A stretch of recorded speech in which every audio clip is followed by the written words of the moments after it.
what's happening guys? It's Mark back in the workshop on Mark's Aquatics. Right, on this little episode we're getting quite overgrown here on some of these tanks. We've got lots and lots, we've got hundreds of cherry shrimps, Bloody Mary crosses, all kinds going on in there, no end of them. And the plants are a little bit, they need trimming back a little bit. And as for the Monte Carlo that side and the Riccia tree, they've gone absolutely crazy, so they're all going to need to be trimmed back. Now what I think I'm going to do is, what I trim out from here, I'm going to transplant some of that into this side. I've got some of the Suswasitang in there, which I'm going to probably remove and put that into another tank and just grow that out a little bit more. We've got lots of baby common plecos in this tank as well, which I've been bringing on, and some lovely endlers as well. Some of the purebred, pure line endlers, which I've kept in other various tanks that I've got around the house. And I thought I was going to put some of those in here as well. I think I've got the hatchet fish in here. I think I'm going to take those guys from there because the water's not right. I only put them in there because it was a nice still quiet tank and I thought they'd be happier, and they have been happier. They've been feeding lovely, they've been putting on some weight. But I think what I might do is I'm going to set them up in another tank, but I think for the time being I'm going to put them in with the king tigers and put a nice lid on the top so they don't jump out, and put them in there, and then we can start to fill them up with eggs and hopefully get some spawning action from those guys and show you how to breed these as well, because they're quite interesting, egg scattering little species. So that's the plan for today. I'm going to be cleaning up these, going to be reshaping the tree, removing that. I think what I'm going to do as well is put some black substrate in there. This is that budget shrimp tank that I made months ago now, and with all that river soil on there, and everyone thought it wouldn't work, and as you can see it's inundated with baby shrimps in there now and adults alike, and it's done really well. But I think what I have got here is a nice little bag of black substrate, and I think what I'm going to do is I'm going to push this to the back slightly and give it a bit more of a sense of depth, and put a nice little case in over the top of this black gravel, because that's really going to make those red shrimp really pop out. It's really going to make them look nice, and with some of that Monte Carlo, the green, the black and the red, it should look quite nice when it's finished. As always, when you keep lots and lots of different aquariums and things around in your hobby, if you've got a fish room, as you know, things start to get a little bit out of control over a time where you're working on one project and you're not neglecting them as such, but you know, they're just going unchecked. You're making sure the water changes are done, but as for the trimming back and all that kind of stuff, you tend to let that go a little bit. So every now and again what I tend to do is just have a mad hit and do everything. Jackson's tank needs another overhaul as well. That's just this side. As you can see, there's all kinds going on in there. That dwarf sage is nearly touching the surface now, so all that's going to need trimming back. The mint that I put in there has gone absolutely ballistic. That's going to need trimming back. The pothos, the creeping jenny, or mind your own business, whatever you want to call it. There's some dead leaves there as well. So basically everything needs a good old tidy up, and that's what I tend to do. So what I'm going to do now is I'm going to hyperlapse this, I think, and we're going to see, I'm going to watch these little tanks transform.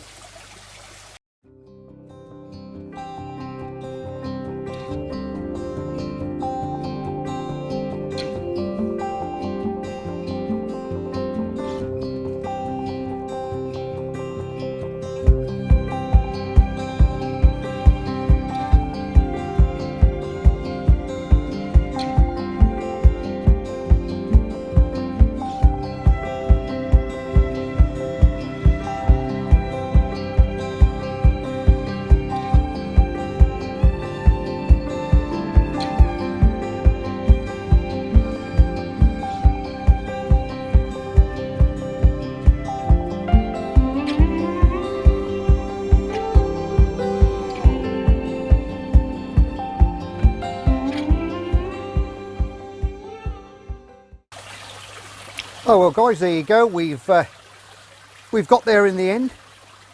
A couple of hours just messing around, and you can see what I've done. I wasn't going to take you any more of the through any more of the hyperlapse footage.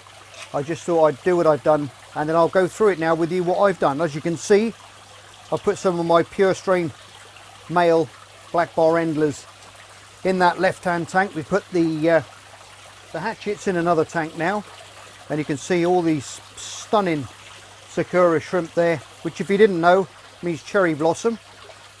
Okay, and you've got a lovely little Riccia tree there, which I took out from this tank and I put in that side. Now, you'll find with Riccia, it does tend to fragment quite easy, so you'll end up with lots of little bits, and the shrimp will be up in amongst the canopy there, tugging away, and bits will come off until it starts to go again when you trim it back. So you'll end up with lots of little bits floating around the tank, but they'll soon clear up and you can net them out in time.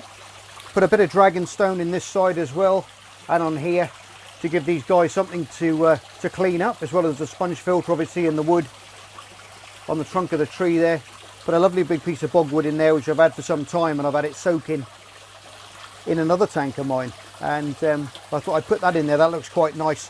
And we've taken out loads of this Monte Carlo, because that was literally up here, and I've taken off an absolute mass of it. And it's gone a little bit, the underside does go a little bit yellowy, because it was growing that much that it was really draining the resources out of the soil. And obviously with what I'm putting in there as well, I use the Ferropol, JBL Ferropol, and the Ferropol 24 everyday drip one, which is here, if you can see it. That's the one I use. And I also use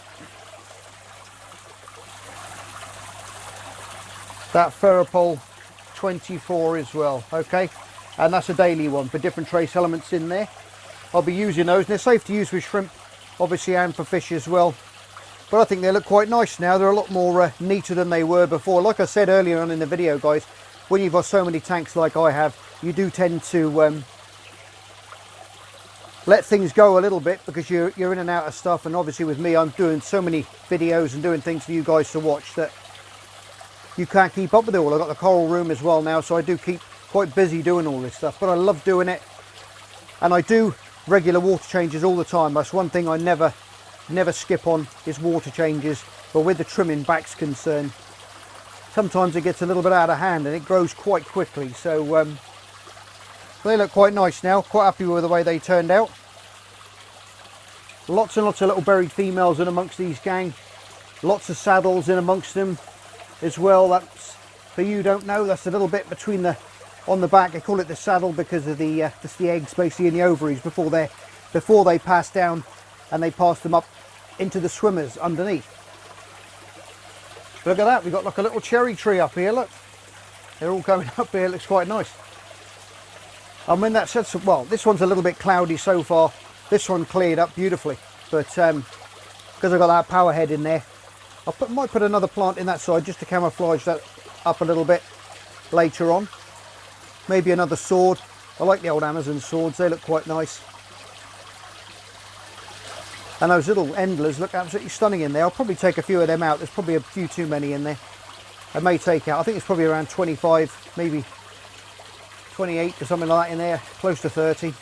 Some of them, I've got their male colours right the way through. Some of them are only juveniles. You can see that some of them are quite dull still, but their colours will come in over the next couple of weeks. Yes, really happy with the way that's turned out. Well, I think what I'll do now is I'll take you out the tripod and we'll have a closer look in amongst these tanks, and I'll give you a closer look at these guys, okay? Yep, I do love these little endlers. Absolutely stunning fish, they really are. Look at that, some of that Monte Carlo there. You can see it's pearling away there. Even now, when you cut it off, it tends to pearl away and release quite a lot of oxygen up into the water out of the stems. If you can see there.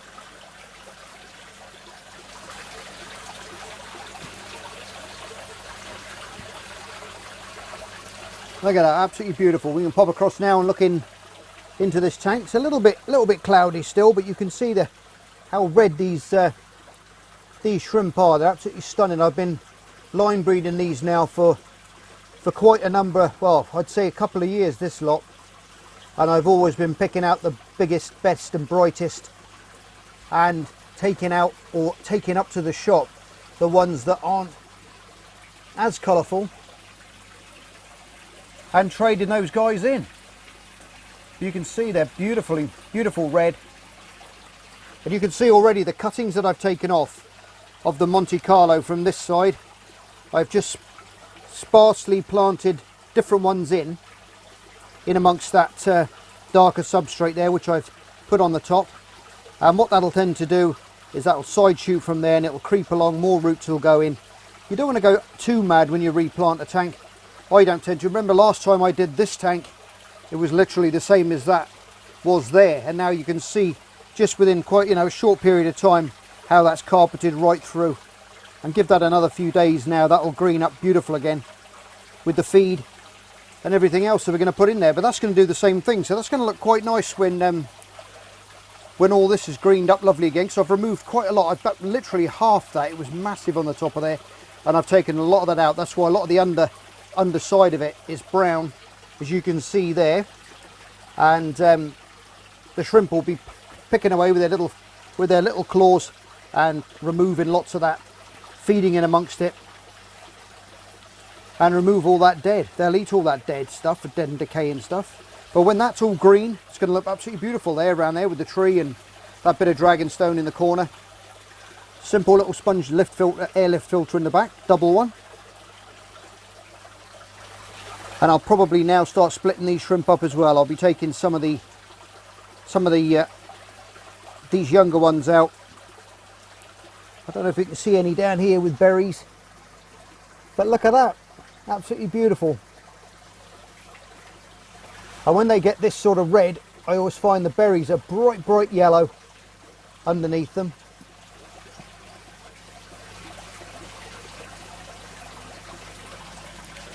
Got a little girl there full of berries, going through that substrate, picking away. Beautiful stuff, look at that. And a little male there on the right hand side. Anyway guys, that's going to be me I think for that little video. If you've got a couple of little tanks and you want to change them up a little bit, there's nothing wrong with doing that, putting some fresh plants in, new substrate, everything else. I know it looked a bit mad with the hyperlapse footage with that net going around in there, but that was 32 times, so that was I was being very slow. It just looked like I was going a complete lunatic with the net, but that was just the speed of the hyperlapse. That's all that was. Well, I'm happy with that. They're clearing up beautiful now. Anyway guys, I hope you liked that little video.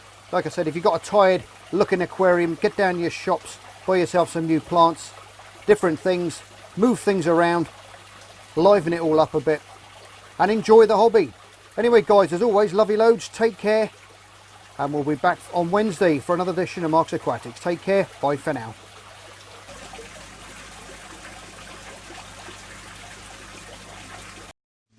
Just me and my guitar.